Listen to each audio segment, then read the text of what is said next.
Auzubillahiminash-shaytanir-rajim. Bismillahir-rahmanir-rahim. Assalamu alaikum students. I am Zainab Ashad and welcome to my channel.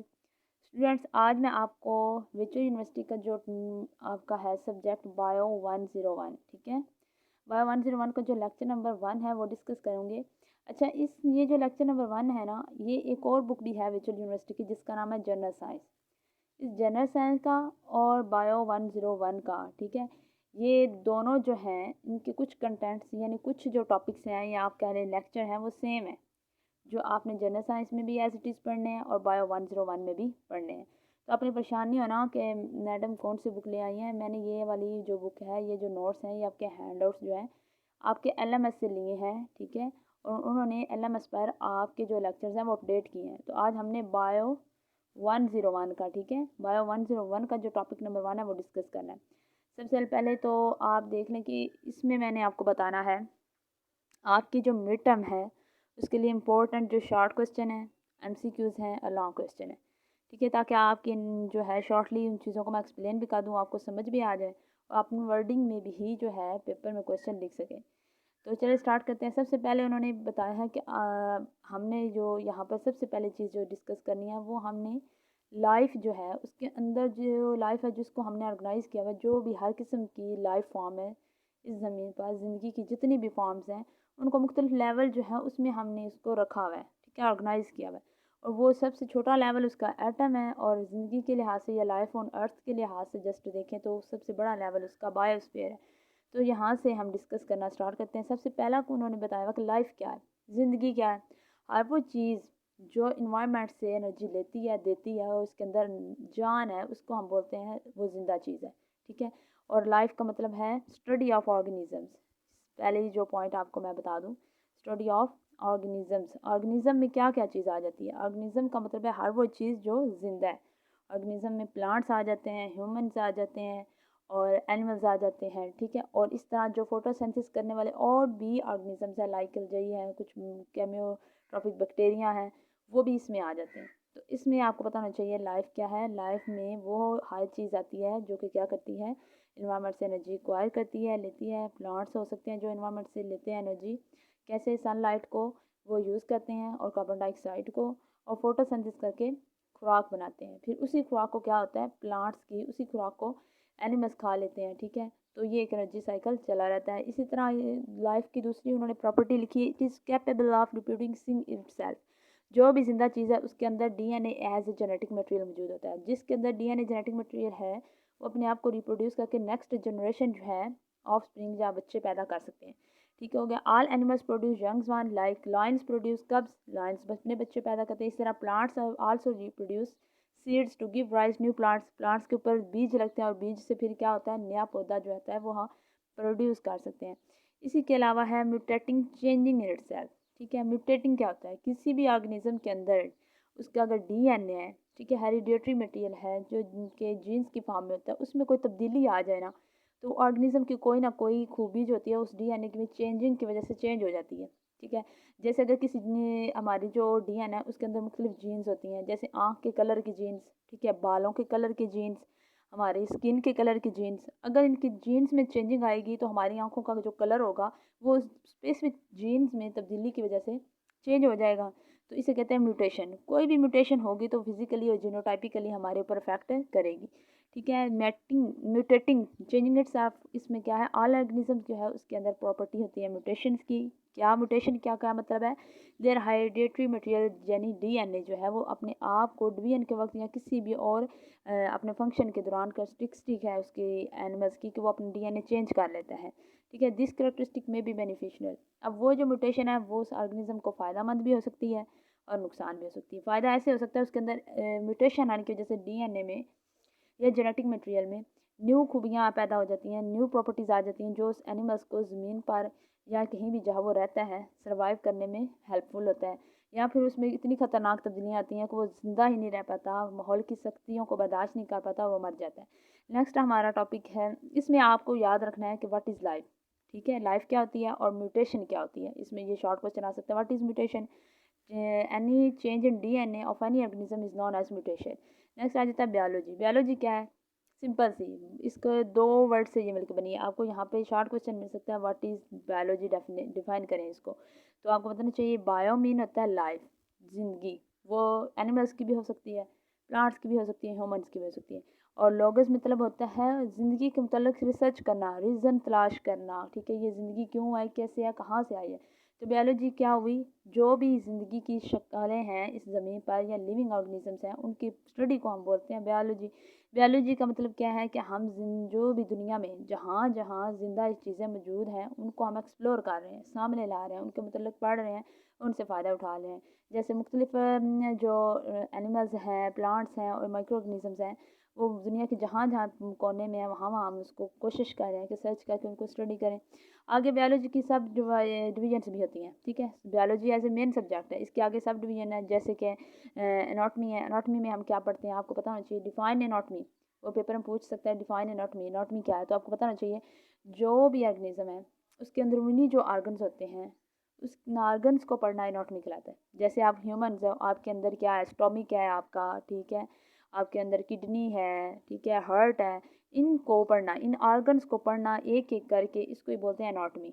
तो इसी तरह plants के organs भी होते हैं, ठीक है, पौधे, स्टेम, पौधे के अंदर जो स्टेम होती है और उसका पत्ता होता है, उसको भी अलग अलग निकाल कर माइक्रोस्कोपिकली पढ़ना, उसे बोलते हैं एनाटॉमी।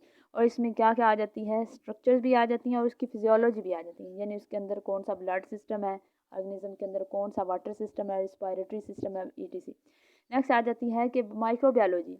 माइक्रोबायोलॉजी भी बायोलॉजी की एक ब्रांच है जिसमें हम क्या पढ़ते हैं, micro organism. Micro organism simple words में हम इनको बोलते हैं जर्म्स, जरासीम फैलाने वाले छोटे छोटे जो जर्म्स होते हैं उनकी स्टडी को माइक्रोबायोलॉजी बोलते हैं। तो आपको इन दोनों शॉर्ट क्वेश्चन के लिए भी याद होनी चाहिए, एनाटॉमी किसे कहते हैं और माइक्रोबायोलॉजी किसे कहते हैं, और एमसीक्यूज के लिए भी।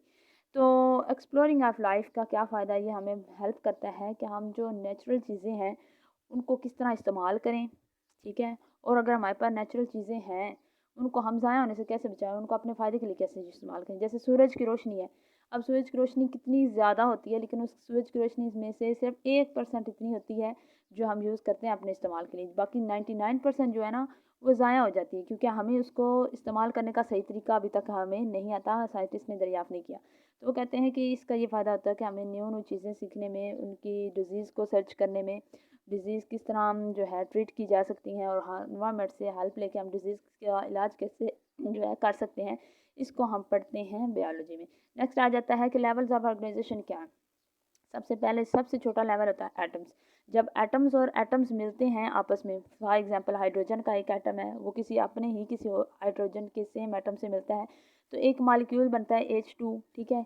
ये एटम एटॉमिक लेवल है, ये हाई मॉलिक्यूलर लेवल है, ठीक है। इसको हम बोलेंगे एटम्स। एटम से स्टार्ट होके फिर ये बनते हैं मॉलिक्यूल्स। अब ये जो मॉलिक्यूल्स हैं ये भी दो तरह के होते हैं, एक मैक्रो मॉलिक्यूल्स, एक माइक्रो मॉलिक्यूल्स। माइक्रो मॉलिक्यूल्स जो होते हैं ये शॉर्ट जो होता है मॉलिक्यूलर वेट ऑफ मॉलिक्यूल्स को बोलते हैं, जिसमें मॉलिक्यूल जो होते हैं उनका जो मॉलिक्यूलर वेट होता है वो थोड़ा होता है, बड़े वो मॉलिक्यूलर वेट वाले नहीं होते। और जो मैक्रो मॉलिक्यूल्स होते हैं ये वो मॉलिक्यूल्स हैं जो बड़े बड़े मॉलिक्यूलर वेट रखते हैं, उनका मॉलिक्यूलर वेट ज़्यादा होता है। इसी तरह जब मॉलिक्यूल्स को पढ़ने उसके बाद सेल्स आ जाते हैं डिफरेंट। जब सेल्स आपस में मिलते हैं तो सेल्स के बाद एक बनता है टिश्यू, ठीक है। टिश्यू जब आपस में मिलते हैं तो बनता है आर्गन। आर्गन जब आपस में एक से ज़्यादा आर्गन आपस में जुड़ जाएं तो उसे बोलते हैं आर्गन सिस्टम। और जब आर्गन सिस्टम एक जिस्म के अंदर डेवलप हो जाए तो वो पूरा आर्गन सिस्टम मिलके एक ऑर्गेनिज्म यानी जिंदा जो है एक चीज़ बना देती है, ठीक है। इंसान बना सकती है, प्लांट बना सकती है, एनिमल्स बना सकती है। जब ऑर्गेनिज्म इकट्ठे रहते हैं सेम ऑर्गेनिज्म तो वो मिलकर एक पॉपुलेशन बनाते हैं। जब डिफरेंट पॉपुलेशन आपस में कनेक्ट करती हैं तो कम्युनिटी बनती है। और कम्युनिटी जिस जगह पे रह रही होती है डिफरेंट ऑर्गेनिज्म की, वहाँ पर जो स्टडी के एरिया जो होगा ना, जो एरिया उसे हम इकोसिस्टम बोलेंगे। और अगर इकोसिस्टम डिफरेंट दुनिया के मुख्तलिफ हिस्सों में जो जो लिविंग ऑर्गेनिज्म के एरिया हैं यानी इकोसिस्टम है उनको अगर हम कंबाइन कर दें तो एक बायोस्फीयर बनेगा। तो इनको अभी मैं सिर्फ आपको ओवर थ्रू दे रही हूँ, आगे इनको एक एक करके स्टेप बाय स्टेप डिस्क्राइब किया गया है, वहाँ से मैं आपको समझाती हूँ। तो यहाँ से देखें, आप लोगों को समझ आ जाएगी। सबसे पहले क्या है कि उन्होंने बताया हुआ है, नीचे से हम स्टार्ट करते हैं कि एटम्स। एटम्स मैटर का सबसे छोटा ज़रा है। दुनिया की हर चीज़ जो है वो एटॉमिक लेवल से शुरू होती है, जहाँ तो वो सॉलिड में है, लिक्विड में है, या वो हमारे पास गैसेस में है, तो वो किसी ना किसी एटम्स पर मुश्तमिल होती है। जब एटम्स मिलते हैं तो मॉलिक्यूल्स बनते हैं। इस तरह मॉलिक्यूल्स बनते हैं, जुड़ते हैं तो आपस में एक सेल बनाते हैं। जब सेल जुड़ते हैं तो एक जो होता है वो टिश्यू बन जाता है। जैसे ब्लड भी एक टिश्यू है हमारे पास, ठीक है। तो जब इसी तरह वो टिश्यूज़ ढेर सारे मिलते हैं तो एक आर्गन बन जाते हैं। जैसे ये किडनी एक आर्गन है, ठीक है। और जब ढेर सारे आर्गन मिलते हैं तो ऑर्गन सिस्टम बन जाते हैं। जैसे हमारा डाइजेस्टिव सिस्टम में क्या आता है, हमारा माउथ जिसमें हम खुराक मुंह में डालते हैं। फिर हमारा वो लेरंक्स फेरंक्स खुराक की ट्यूब की जो है, खुराक ट्यूब यानी खुराक की नाली, वो है। खुराक नाली जो है आगे वो जाती है हमारे स्टोमिक में। स्टोमिक से आगे जाती है स्मॉल इंटेस्टाइन, लार्ज इंटेस्टाइन। तो स्मॉल इंटेस्टाइन एक आर्गन है, लार्ज इंटेस्टाइन भी आर्गन है, किडनी जो है वो भी एक आर्गन है, स्टोमिक भी एक आर्गन है। तो ये सारे मिलके क्या बना रहे हैं, डाइजेस्टिव सिस्टम, जो कि एक आर्गन सिस्टम है जिसमें ढेर सारे आर्गन्स मौजूद हैं। जब ढेर सारे आर्गन्स मिलते हैं तो एक ऑर्गेनिज्म बनता है, ठीक है। वो ऑर्गेनिज्म जब मुख्तलिफ जगहों पे सेम टाइप ऑफ स्पीशीज़ यानी एक ही स्पीशीज़ के जानवर किसी एक एरिया में रहना शुरू कर दें, उसे हम बोलते हैं पॉपुलेशन। जैसे अगर किसी एरिया पर इंसान सिर्फ रह रहे हैं, सिर्फ इंसान की पॉपुलेशन है, स्पीशीज़ है, तो उसे बोलेंगे इंसानों की पॉपुलेशन, ठीक है। लेकिन अगर इंसानों के साथ जानवर भी रहते हों तो इंसानों की स्पीशीज़ अलग और जानवरों की स्पीशीज़ अलग, इन दोनों को मिला दे तो डिफरेंट स्पीशीज़ जब एक जगह पे इकट्ठा एक दूसरे पे अडेप्ट करती हैं, उसे बोलते हैं कम्युनिटी, ठीक है। कम्युनिटी क्या है, कम्युनिटी बेसिकली क्या है, interacting group of various species है। उसके बाद आता है इकोसिस्टम। इकोसिस्टम क्या है, जिसमें एक से ज़्यादा कम्युनिटीज़ आ जाती हैं, ठीक है। कम्युनिटी में क्या मुराद है, एक ही एरिया है उसके अंदर ही जानवर हैं, जानवरों की एक पॉपुलेशन है, प्लांट्स की पॉपुलेशन है, ह्यूमंस की पॉपुलेशन है। ये तीनों पॉपुलेशन मिलकर डिफरेंट कम्युनिटी लेवल्स बनाते हैं और कम्युनिटी लेवल जो है वो एक एरिया बना देते हैं, लिविंग एरिया, जिसे इकोसिस्टम बोलते हैं। और बायोस्फीयर ज़मीन का वो उसमें हद तक वो एरिया है जहाँ तक ज़िंदगी एग्जिस्ट करती है, चाहे वो ज़मीन के सबसे आप कह लें कि प्लांट की रूट्स से शुरू होता है। प्लांट की रूट्स में भी ऑर्गेनिज्म होते हैं। तो बायोस्फीयर क्या है, ऑल इकोसिस्टम कंप्राइजेज क्या बनाते हैं, बायोस्फीयर, जो कि इकोसिस्टम मिल के बनाते हैं। नेक्स्ट इनको हम खोल के बयान किया हुआ उन्होंने। सबसे पहले उन्होंने एटम बताया हुआ है। एटम का मतलब क्या है, टू कट। सबसे पहले आपको पता होना चाहिए जब एटम और एटम मिलते हैं तो एलिमेंट बनता है। तो एलिमेंट का जो सबसे छोटा कंपोनेंट है, हिस्सा है, वो एटम है। जैसे एक दीवार बनाई जाती है ना, ठीक है, दीवार में हर ईंट जोड़ के बनाई जाती है, तो जो एक ईंट है ना वो इस दीवार का कंपोनेंट है। इसी तरह ये जो एलिमेंट की जो दीवार है इसकी जो कंपोनेंट है वो एटम है, यानी एक ईंट एटम है, जो सबसे छोटा ज़रा है, इसके बगैर नहीं बन सकता। वो कह रहे हैं कि आप ये एमसीक्यूज़ में आ सकता है कि कुदरती तौर पर कितने जो है एटम मौजूद हैं। तो आपको पता होना चाहिए 92 किस्म के एटम्स या एलिमेंट्स आर प्रेजेंट, ठीक है। उनमें से 16 जो हैं, सिर्फ टोटल अभी जो कुदरती तौर पर हमारे पास एटम दरियाफ्त हुए हैं वो 92 है। 92 में से 16 ऐसे हैं जो कि ज़िंदा ऑर्गेनिज्म बनाते हैं। ऑर्गेनिज्म मतलब प्लांट्स बनाते हैं, एनिमल्स बनाते हैं, या फिर आप कह लें कि ह्यूमंस बनाते हैं, जिन पर ज़िंदगी मुश्तमिल है, जो ज़िंदगी के एलिमेंट्स एटम्स कहलाते हैं। इन एटम्स को, 16 एटम्स को हम बोलते हैं बायो एलिमेंट्स। अगर आपसे पूछते हैं कि नेचर में कितने एलिमेंट्स मौजूद हैं तो आपने बताना है 92। अगर वो पूछते हैं कि बायो एलिमेंट्स कितने हैं तो आपने बताना है 16, ठीक है। बायोमॉलिक्यूल्स की अब आपको याद भी होनी चाहिए कौन कौन से। Oxygen is a biomolecule, carbon है, हाइड्रोजन है, नाइट्रोजन, कैल्शियम, फास्फोरस, ये मेन है। तो ये जो कार्बन से लेके इस फास्फोरस तक जितने भी एटम्स हैं ये हमारे जिस्म का 99% हिस्सा है, यानी ये हमारी ज़िंदगी ही बना रहे हैं, ठीक है। जो दूसरे 10% है ना, ये तो टोटल हो गए 6। 10 और भी हैं एलिमेंट्स, क्योंकि टोटल 16 है। 16 में से 6 जो है वो हमारा जिस्म का 99% हिस्सा बना रहे हैं। बाकी जो 10 हैं वो 1% हिस्सा हमारे जिस्म का बनाते हैं, जो कि उसमें इंक्लूड कौन कौन से हैं, पोटाशियम है, सल्फर है, क्लोराइड आयन है, sodium, magnesium, iron, copper, magnesium, zinc sulphide and iodine, ठीक है। तो एटम्स जो आप उन्होंने आगे उनकी डेफिनेशन बताई हुई है, एटम्स क्या है, ऑल लिविंग थिंग्स क्या है, एटम्स पे मुश्तमिल है, ये वही दोबारा बात बताई हुई है। तो आपने ये याद रखना है कि एटम्स क्या है, सब एटॉमिक पार्टिकल भी है। इसके अंदर जो होता है उन्होंने अब इसकी कंपोजिशन बताई। फॉर एग्जांपल ये हाइड्रोजन एटम है जिसका एटॉमिक नंबर भी 1 है, एटॉमिक मास भी 1 है। इसका जो न्यूक्लियस है, ठीक है, उसके अंदर प्रोटॉन की जो तादाद है वो भी 1 है, ठीक है। न्यूट्रॉन की तादाद भी आप कह लें कि 0 है और इलेक्ट्रॉन की तादाद इसकी 1 है, ठीक है। तो वो कहते हैं कि एटम जो होता है वो उसके सेंटर में न्यूक्लियस होता है, न्यूक्लियस के अंदर प्रोटॉन होता है, प्रोटॉन के ऊपर पॉजिटिव चार्ज होता है, न्यूट्रॉन होता है न्यूक्लियस के अंदर फर्दर, उसके ऊपर कोई चार्ज नहीं होता, वो न्यूट्रल होता है। और न्यूक्लियस के गिर्द इलेक्ट्रॉन जो होते हैं वो शेल में हरकत कर रहे होते हैं जिन पर नेगेटिव चार्ज होता है। बस एटम को अगर डेफिनेशन आ जाती है तो आपने ये बतानी है, और साथ में आपने ये भी बताना है कि कौन कौन से एटम जो हैं वो बायोएलिमेंट्स के तौर पर यूज़ हो रहे हैं। एटम जो होते हैं वो खुद जो है अकेले कभी भी एग्जिस्ट नहीं करते, बहुत कम ऐसा होता है कि वो अकेले एग्जिस्ट करें, वो हमेशा किसी दूसरे एटम से मिलकर कंबाइन होकर कंपाउंड बना देते हैं। जब एटम और एटम मिलते हैं, ठीक है, बॉन्डिंग करते हैं आपस में, तो वो मॉलिक्यूल बना देते हैं, ठीक है। तो मॉलिक्यूल बनने के लिए जब एक एटम दूसरे एटम से जुड़ेगा ना, जैसे हाइड्रोजन और सिंपल हाइड्रोजन आपस में जुड़ेंगे तो H2 बन जाएगा, ठीक है। इन दोनों को जोड़ने के लिए एक बॉन्डिंग की चाहिए। बॉन्डिंग जो होती है वो दो टाइप की हो सकती है, एक होती है आयनिक बॉन्ड, एक होता है कोवेलेंट बॉन्ड, ठीक है। अब जो आयनिक बॉन्ड होता है उसमें क्या होता है, आयनिक बॉन्ड में एक हाइड्रोजन जो होगी वो अपना पूरे का पूरा इलेक्ट्रॉन अपने अंदर से निकाल के किसी दूसरे हाइड्रोजन को ट्रांसफ़र कर देगी, ठीक है। तो आयनिक बॉन्ड इस तरह इन दोनों के दरमियान एक बॉन्ड बन जाएगा। वैसे हाइड्रोजन और हाइड्रोजन का जो बॉन्ड है उसमें आयनिक बॉन्ड नहीं होता, उसमें कोवेलेंट बॉन्ड होता है। मैं एग्जांपल दे रही हूँ कि कोई भी ऐसा मॉलिक्यूल, ठीक है, जिसमें एक एटम अपना पूरा इलेक्ट्रॉन किसी दूसरे एटम को दे के उससे बॉन्ड बना ले, इसे बोलते हैं आयनिक बॉन्ड, ठीक है। उसमें एक डोनर होता है देने वाला, एक एक्सेप्टर होता है एक्सेप्ट करने वाला, ठीक है। दूसरा होता है कोवेलेंट बॉन्ड। तो अभी मैंने बताया कि हाइड्रोजन जब हाइड्रोजन से मिलती है इनके पास कोवेलेंट बॉन्ड होता है। इसके आउटर मोस्ट शेल में, हाइड्रोजन के आउटर मोस्ट शेल में एक इलेक्ट्रॉन होता है, तो ये यहाँ पर एक इलेक्ट्रॉन अपना दे देता है, और इसी तरह दूसरा हाइड्रोजन भी अपना इलेक्ट्रॉन यहाँ पे दे देता है। तो कोवेलेंट बॉन्ड वो होता है जिसमें इलेक्ट्रॉन की शेयरिंग से दो एटम्स के दरमियान बॉन्ड बने। उसमें क्या होगा कि एक हाइड्रोजन जो होगी वो पूरे का पूरा इलेक्ट्रॉन निकाल के दूसरी हाइड्रोजन को नहीं दे देगी, वो दरमियान में रख देगी अपना इलेक्ट्रॉन। इसी तरह दूसरा एटम भी अपना दरमियान में रख देगा। अब ये दोनों, ये भी शेयर कर रहा है, इसके भी ये दोनों एटम कहला रहे हैं और ये इसके भी दोनों इलेक्ट्रॉन कहला रहे हैं, ठीक है। तो दोनों आपस में शेयर कर रहे हैं, यानी वो बॉन्ड जो कि इलेक्ट्रॉन्स की आपस में शेयरिंग से बने उसे हम बोलेंगे कोवेलेंट बॉन्ड, जिसमें इलेक्ट्रॉन जो होता है मुकम्मल तौर पर ट्रांसफ़र नहीं होता है। यहाँ पर सिर्फ यही आपने बात याद रखनी है, आयनिक बॉन्ड और कोवेलेंट बॉन्ड की डेफिनेशन रखनी है याद। नीचे उन्होंने बताया हुआ है कि माइक्रो मॉलिक्यूल्स और मैक्रो मॉलिक्यूल्स होते हैं। माइक्रो मॉलिक्यूल्स वो हैं जिनका मॉलिक्यूलर वेट कम होता है, जैसे ग्लूकोज है, वाटर है, ठीक है। वाटर का मॉलिक्यूलर वेट क्या होगा, वाटर का ये है ना वाटर का फार्मूला। हाइड्रोजन जो होती है उसका एटॉमिक मास होता है 1, एक हाइड्रोजन का, तो 2 हाइड्रोजन का एटॉमिक मास क्या होगा 1 × 2 = 2। और ऑक्सीजन, एक ऑक्सीजन का एटॉमिक मास होता है 16, तो जो मॉलिक्यूलर वेट होगा वाटर का वो हो जाएगा 16 और 2 18। तो वो कहते हैं जो ये ग्लूकोज और जो वाटर है, आपने यहाँ से सिर्फ ये याद रखना है कि माइक्रो मॉलिक्यूल्स कौन से हैं जिनका मॉलिक्यूलर वेट कम होता है, और उनमें ग्लूकोज और वाटर है। ये वो शॉर्ट क्वेश्चन में पूछ सकते हैं कि water is a macro molecule है या माइक्रो मॉलिक्यूल है।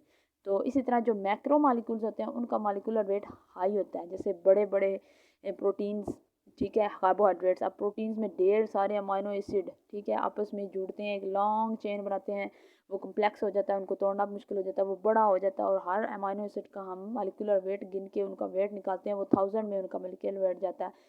उसको बोलते हैं प्रोटीन या कार्बोहाइड्रेट्स क्या है, मैक्रो मॉलिक्यूल। नेक्स्ट अगर हम आ जाएँ तो यहाँ पर उन्होंने बताया है कि ऑर्गेनिज्म जो है उसके अंदर डिफरेंट बायोमॉलिक्यूल्स होते हैं। ऊपर भी मैंने बताया था, यहाँ पर सिर्फ वही आपने याद रखने वाले कौन कौन से। एक ऑर्गेनिज्म जो होता है वो दो तरह का हो सकता है, या तो वो यूनिसेलुलर हो सकता है, अगर यूनिसेलुलर नहीं है तो वो मल्टी सेलुलर होगा। यहाँ पर इन दोनों टर्म्स की भी आपने डेफिनेशन याद रखनी है। यूनिसेलुलर वो ऑर्गेनिज्म होते हैं जिनकी पूरी बॉडी एक ही किस्म के सेल पर मुश्तमिल होती है, यानी एक प्लांट है अगर उसकी पूरी बॉडी हाइड्रोजन एटम पर मुश्तमिल है, हाइड्रोजन के 1000 करोड़ों जो है सेल उसके अंदर मौजूद है, तो वो यूनिसेलुलर होगा, यानी उसके साथ कोई और कार्बन नाइट्रोजन मॉलिक्यूल है या एटम नहीं है, इसे बोलते हैं यूनिसेलुलर। लेकिन जो मल्टी सेलुलर होते हैं उनमें मुख्तलिफ इकसाम के मैनी सेल्स मौजूद होते हैं, जैसे उसमें हाइड्रोजन के उसकी पूरी बॉडी जो होगी ना मल्टी सेलुलर ऑर्गेनिज्म की, वो सिर्फ हाइड्रोजन पर मुश्तमिल नहीं होगी, वो कार्बन पर भी मुश्तमिल हो सकती है, ऑक्सीजन पे भी मुश्तमिल होती है, फास्फोरस पे भी उसमें डिफरेंट है। जैसे ह्यूमन्स आर मल्टी सेलुलर, हमारे अंदर कार्बन भी है, ऑक्सीजन भी है, कार्बन डाइऑक्साइड भी है, और फास्फोरस हमारी हड्डियों में है, पोटाशियम है, ठीक है, आयरन है, तो हम मल्टी सेलुलर हैं। ऑर्गेनेलिस क्या होती हैं, एक जो हमारा सेल है बॉडी का, सेल के अंदर जो उसकी फंक्शनल कीज़ हैं उन्हें बोलते हैं ऑर्गेनेलिस, ठीक है। मसलन हमारी अगर बॉडी है ना, उसके अंदर हमारा क्या है, स्टोमिक है, स्टोमिक के बाद क्या है, किडनी आ जाता है, हार्ट आ जाता है, ये भी सारी ऑर्गेनेलिस कहलाती हैं। लेकिन अगर हम सेल देखें ना, जो बायोलॉजिकली में हर चीज़ जिंदा चीज़ जो है उसकी मुख्तलिफ सेल्स पर मुश्तमिल होती है। जो एक सेल होता है उसके अंदर एटम का भी मैंने ऊपर बताया था ना न्यूक्लियस होता है, तो ये सेल के अंदर भी न्यूक्लियस होता है। लेकिन याद रखना जो सेल का न्यूक्लियस होता है उसके अंदर DNA हेरिडेटरी मटेरियल मौजूद होता है। ठीक है, न्यूक्लियस के अंदर। और इर्द गिर्द ये वाला जो हिस्सा होता है इसे हम बोलते हैं साइटोप्लाज्म।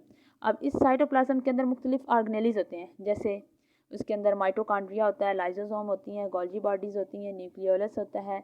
ये सारी जो है यहाँ पर मौजूद होती हैं, इनको ही बोलते हैं ऑर्गेनेलीज। ये सारी ऑर्गेनेलीज काम करती हैं तो हर सेल के अंदर एनर्जी बनती है, और डिफरेंट जब सेल्स काम करते हैं तो हमारी बॉडी जो है वो रन करती है। तो वो लिखा हुआ है, मॉलिक्यूल्स जो होती हैं वो मिलकर ऑर्गेनेलीज बनाती हैं। ऑर्गेनेलीज क्या होती हैं? सब सेलुलर स्ट्रक्चर होती हैं, सेल से बनी हुई, वो मेक सेल करती हैं। इसमें जो सेल के अंदर जो ऑर्गेनेलीज हैं वो माइटोकॉन्ड्रिया सेल के अंदर प्रेजेंट होता है, लाइसोसोम भी, गोल्जी apparatus यानी गोल्जी बॉडीज़, और न्यूक्लियस। माइटोकॉन्ड्रिया की एक एग्जांपल लें तो इससे हम कहते हैं पावर हाउस। क्यों? क्योंकि माइटोकॉन्ड्रिया हर सेल के अंदर मौजूद होता है अपना, ठीक है, हर सेल का अपना माइटोकॉन्ड्रिया मौजूद है।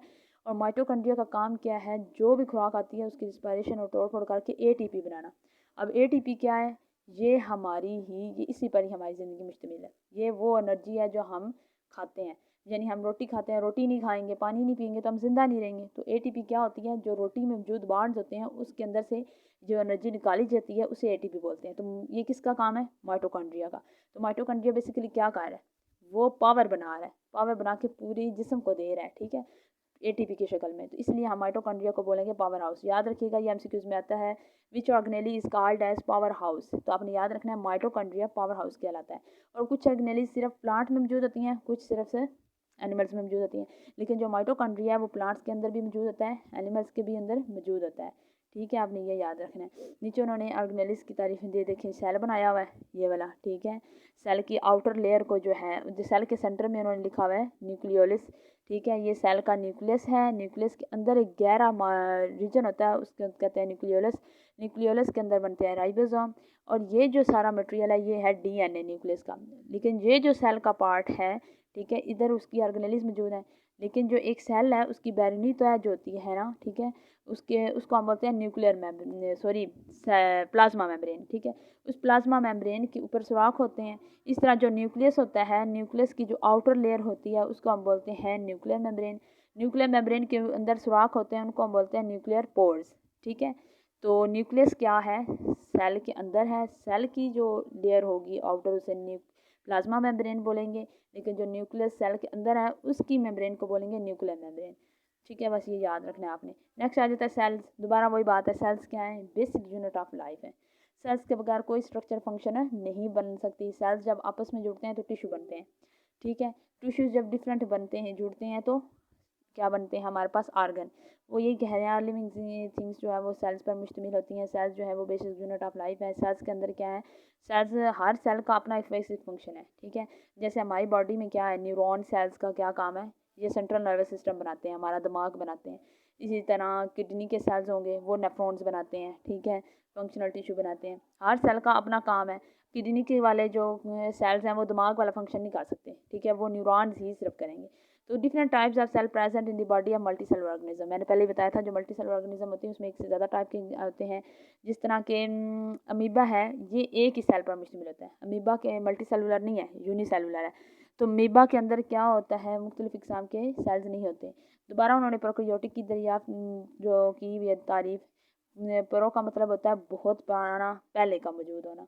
कैरियोट का मतलब है न्यूक्लियस। प्रोकैरियोटिक वो ऑर्गेनिज्म होते हैं जो उस वक्त मौजूद थे इस दुनिया में जब अभी न्यूक्लियस नहीं बना था। याद रखिएगा, जब ये दुनिया बनी थी, जब ये दुनिया पैदा की गई थी, तो उस वक्त साइंसदानों का ख्याल है जो ज़मीन पर सबसे पहले ऑर्गेनिज्म लाया गया था, पैदा हुआ था, या जो ज़मीन पर अपेयर हुआ था, उनको बोलते हैं प्रोकैरियोट। लेकिन उन प्रोकैरियोट का जो सेल था उसके अंदर जो न्यूक्लियस था वो वाज़िया नहीं था। न्यूक्लियस के अब हमने पढ़ा है ना कि सेल के अंदर न्यूक्लियस होता है, उसके अंदर डीएनए होता है। लेकिन जो प्रोकैरियोट होते हैं ना, उनके अंदर न्यूक्लियस नहीं होता, सिर्फ डीएनए उसके अंदर ऐसे ही फैला होता है, उसके गिर्द न्यूक्लियस नहीं मौजूद होता। तो प्रोकैरियोट मतलब है लेक ऑफ न्यूक्लियस, यानी न्यूक्लियस की दरियाफ्त से पहले जो ऑर्गेनिज्म मौजूद होते थे वो प्रोकैरियोट थे। प्रोकैरियोट से आगे न्यूक्लियस दरिया बना आहिस्ता आहिस्ता। न्यूक्लियस जैसे ही बना तो यूकैरियोटिक सेल बने। यूकैरियोटिक सेल जो होते हैं उनके अंदर न्यूक्लियस वाज़िया मौजूद होता है, ठीक है। एक होता है प्रोकैरियोटिक सेल, एक होता है यूकैरियोटिक सेल। प्रोकैरियोटिक सेल में न्यूक्लियस मौजूद नहीं होता, जस्ट साइटोप्लाज्म के अंदर डीएनए फैला होता है। लेकिन जो यूकैरियोट है उसके अंदर ये न्यूक्लियस की वाज़िया बाउंड्री होती है और न्यूक्लियस के अंदर डीएनए होता है, उसका डीएनए साइटोप्लाज्म के अंदर मौजूद है नहीं होता। तो प्रोकैरियोट से क्या बने थे? यूकैरियोट्स। और फर्स्ट लिविंग ऑर्गेनिज्म क्या थे? प्रोकैरियोट्स इन द किंगडम या फाइलम प्रोटिस्टा के। तो यहाँ पर आपने सिर्फ यही रखना है। ये मैंने सारी बात यहाँ पे बता दी है, आपको स्टोरी सुना दी है कि ज़मीन पर जैसे एक पहला ऑर्गेनिज्म आया था वो प्रोकैरियोट था, उसके अंदर न्यूक्लियस मौजूद नहीं था, सिर्फ डीएनए उसके साइटोप्लाज्म में मौजूद था। ये एक उन्होंने सेल बनाया हुआ है, ये उसका साइटोप्लाज्म है, पानी वाला हिस्सा, ठीक है। साइटोप्लाज्म के अंदर आप देखें ये माइटोकॉन्ड्रिया मौजूद है, ठीक है। ये गोल्जी प्रोटिस हैं, ये राइबोस एंडोप्लाज्मिक रेटिकुलम है, ये लाइसोसोम है जो कि ऑर्गेनेलिस कहलाती हैं सेल की, और इसके सेंटर में ये मौजूद है न्यूक्लियस। न्यूक्लियस के अंदर मौजूद है डीएनए। ये एक यूकेरियोटिक सेल की उन्होंने तस्वीर आपको बताई हुई है, ठीक है, हो गया।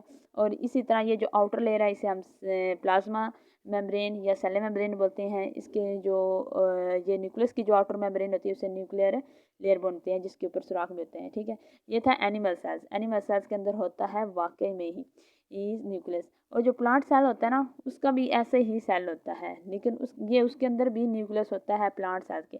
लेकिन जो न्यूक्लियस होता है ना प्लांट सेल के अंदर वो उसके सेंटर में मौजूद नहीं होता। आप देखें एक साइड पे, ये देखें प्लांट के सेल जो है उसके अंदर ये जो न्यूक्लियस मौजूद है ये दरमियान में मौजूद है, नहीं है, बल्कि सेल की एक तरफ है। इसकी वजह क्या है? क्योंकि प्लांट के अंदर होता है वैक्यूल। ये जब वैक्यूल होता है ना वो बड़ा होता है, पानी एब्जॉर्ब करता है, वो न्यूक्लियस को सेल के दरमियान से एक तरफ धकेल देता है, ठीक है, पेरिफेरल पार्ट पे, ठीक है। ये सेल का होता है सेंटर और ये सेल की होती है पेरिफेरल रीजन।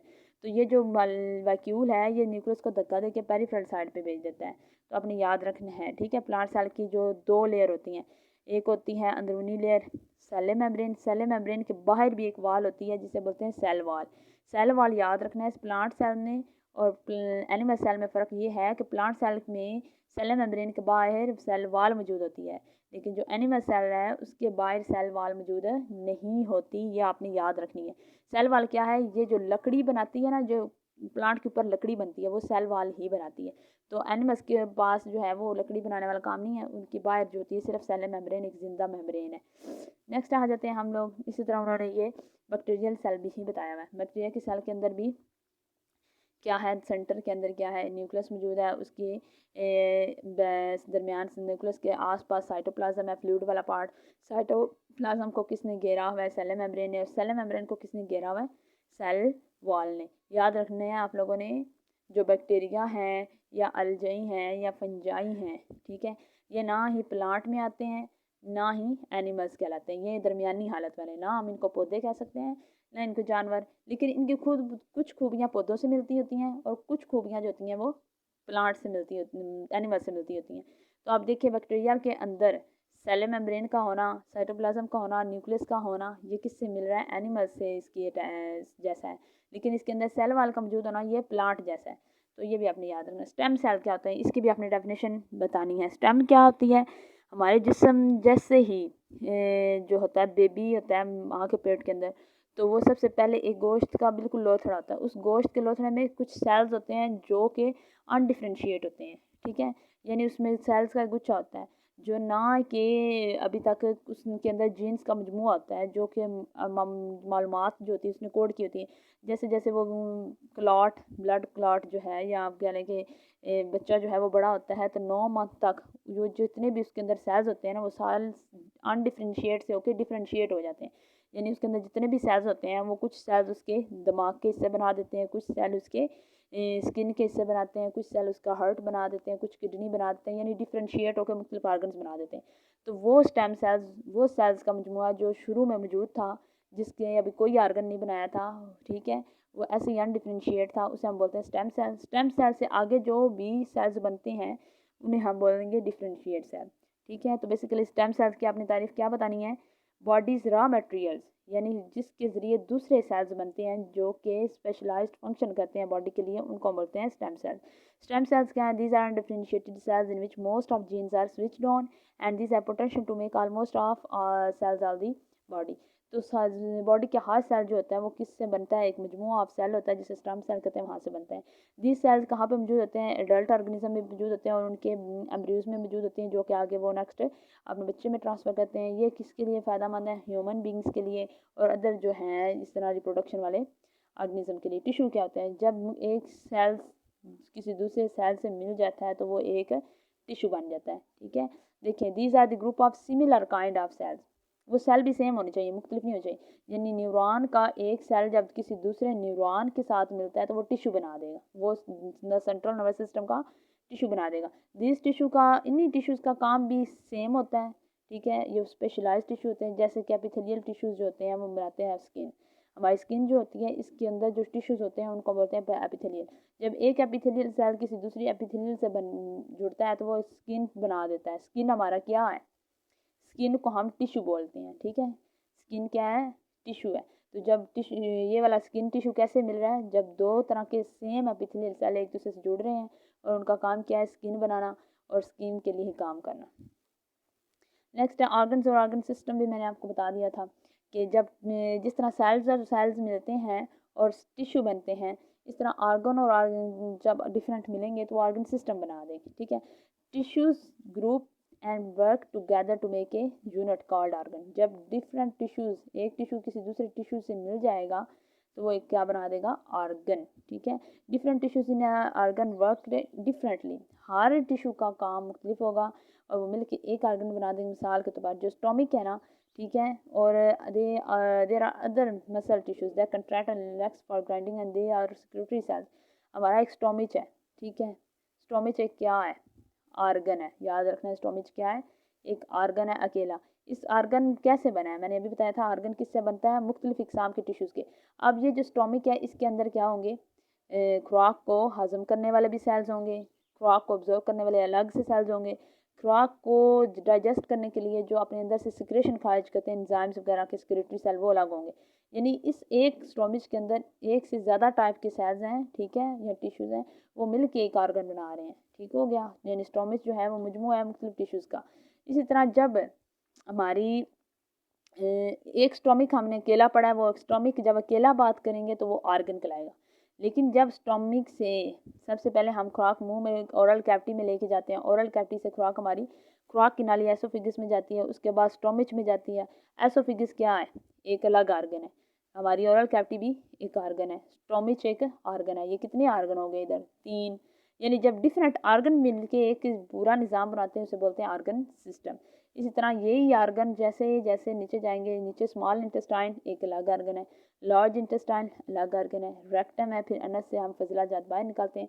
ये सारे जो ऑर्गन्स आपस में जुड़े हैं, ये इन्होंने एक सिस्टम बना दिया, जो सारा सिस्टम सिर्फ खुराक को खाने का, डाइजेशन करने का और जिस्म से खुराक से फजूल मादे बाहर निकालने का काम करते हैं। इसे बोलते हैं ऑर्गन सिस्टम, ठीक है। जिसमें डाइजेस्टिव सिस्टम ह्यूमन जो है वो एग्जाम्पल है। याद रखना है, पेपर में पूछ सकते हैं digestive system is an example of, तो आपने बताना है ऑर्गन सिस्टम की, ठीक है। ऑर्गन सिस्टम जो होते हैं वो छोटे जानवरों में मौजूद होते हैं, बड़े जानवरों में मौजूद होते हैं। जैसे कि डाइजेस्टिव सिस्टम इंसानों के अंदर होता है। हमारा जो हार्ट का सिस्टम है, ठीक है, उसे बोलते हैं कार्डियोवास्कुलर सिस्टम, ठीक है। दिल के धड़कने का और ब्लड पंप करने का जो सिस्टम है उसे, वो भी एक ऑर्गन सिस्टम है। इसी तरह सांस लेने का अमल है, सांस में कितने रेस्पिरेटरी सिस्टम है, ठीक है। रेस्पिरेटरी सिस्टम में कितने ऑर्गन है, हमारी नोज़ है, नोज़ के बाद हमारी हवा की नाली आ जाती है, हवा की नाली के बाद हमारी फेफड़े आ जाते हैं। ये 3 ऑर्गन है जो मिलकर रेस्पिरेटरी सिस्टम बना रहे हैं एक ऑर्गन सिस्टम।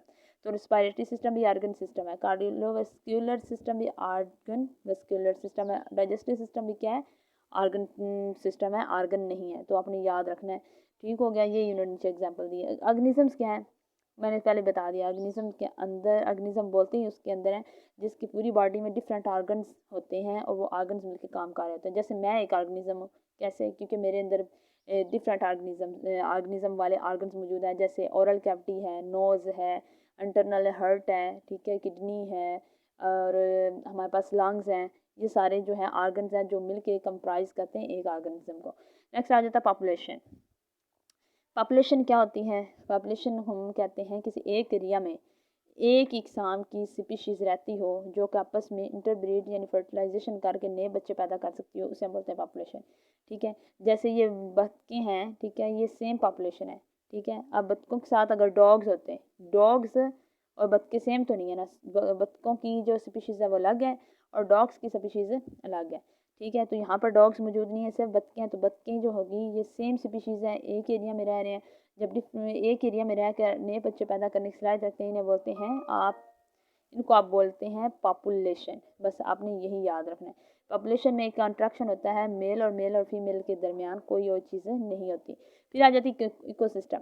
इकोसिस्टम में क्या होगा, अगर एक जगह पर डक्स थी ना, ऊपर डक्स के साथ यानी एक स्पीशीज़ है ये डक की, ठीक है।